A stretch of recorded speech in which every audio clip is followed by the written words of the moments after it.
అయోధ్య రాముల వారిని తలుచుకోకుండా ఉండలేము. అలాగే అయోధ్య పూజా సామాగ్రి కూడా వాడకుండా ఉండలేము. అయోధ్య పూజా సామాగ్రి వాడండి, మీ పూజని పరిపూర్ణం చేసుకోండి. డీలర్షిప్, డిస్ట్రిబ్యూషన్, హోల్సేల్ కై సంప్రదించవలసిన నంబర్లు. ఈసారి 98,296 ఇంజనీరింగ్ సీట్లు, 173 కాలేజీలకు గుర్తింపు. కన్వీనర్ కోటాలో 70,307 సీట్లు, మిగతావి మేనేజ్మెంట్ లో భర్తీ. కంప్యూటర్స్ కోర్సుల సీట్లే అధికం, దానికే ఎక్కువ డిమాండ్. అందరు ఏం కావాలన్నా ఆయన సిఎస్సి కావాలంటాడు. సిఎస్సి ఫుల్ డిమాండ్ ఉంది. ఆ సిఎస్సి అంటే ఏందో మరి పూర్తి తెలియదు నాకు తెలియదు కానీ, ఎందుకంటే వాళ్ళకి చాలా మంది తెలియదు పిల్లలకి ఇంటర్మీడియట్లో. ఇక వాళ్ళు కూడా ఏం కావాలంటే సిఎస్సి అంటే మనం మంచి అది ఎట్లా అని చెప్పేసి ప్లేస్మెంట్స్, తర్వాత ఇవేంది క్యాంపస్ ఇంటర్వ్యూస్ ఇవన్నీ ఉంటాయి. ఏంటంటే పిల్లలు ఇద్దరు ముగ్గురు చూస్తాం, మియాపూర్ లో ఉంటారు.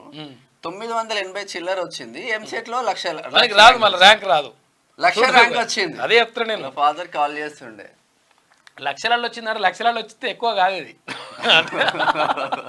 మా పిల్లగానికి లక్ష వచ్చిందంటే వాడు అయిపోయినట్టు ఉట్టిది అన్నట్టు లెక్క. ఆయన చదువు ఏం లేదన్నట్టు లెక్క. 1, 2, 3, 4, 100 ఇట్లా ఇది అంటారు కదా శ్రీ చైతన్య నారాయణ వాళ్ళు. అట్లా చదువుకుంటానికి నిజంగా శ్రీ చైతన్య అవసరం లేదు, నారాయణ అవసరం. ఏమేదంటే లేదు, చదివేం లేదంట, మొత్తం ఆగమాగ ఉందట కథ. శ్రీ చైతన్య నారాయణ మొత్తం లంగా కథలు ఉన్నాయి. అలాగే మొత్తం కూడా ఏంటంటే ఏంటన్నా మెరిట్ స్టూడెంట్స్ ఉంటే వాళ్ళని తీసుకొచ్చేసి వాళ్ళు ప్రత్యేకంగా పెట్టి వాళ్ళ ర్యాంకులతో బ్రాంచ్ పెడతారు. కొన్ని వేల మంది, లక్షల మంది స్టూడెంట్స్ ని జాయిన్ చేసుకుంటున్నారు. అవి లంగా విద్యా సంస్థలు అవి. అందులో ఇలా కేటీ రామారావు, తర్వాత ఎవరు ప్రభుత్వాలు ఎందుకు పట్టించుకోవట్లేదో అర్థం కాదు. గత ప్రభుత్వం నారాయణ మీద ప్రభుత్వాలు ఎందుకు ఫోకస్ చేయట్లేదు మరి? ఎవరు ఏ ప్రభుత్వం వచ్చినా కూడా జీ హుజూర్ అనే పరిస్థితి. గత ప్రభుత్వంలో ఉన్న వాళ్ళు అందులో ఏది శ్రీ చైతన్య నారాయణలో మొత్తం కూడా ఏవి షేర్లు తీసుకున్నట్టుగా ఆరోపణలు అవుతున్నాయి. మరి ఎంతవరకు కరెక్టో తెలియదు కానీ మ్యాక్సిమం ఉన్నాయంట. ఎందుకంటే అది కొంతవరకు ఉన్నాయి కాబట్టి వాళ్ళని కాపాడుకుంటూ వచ్చిండ్రు.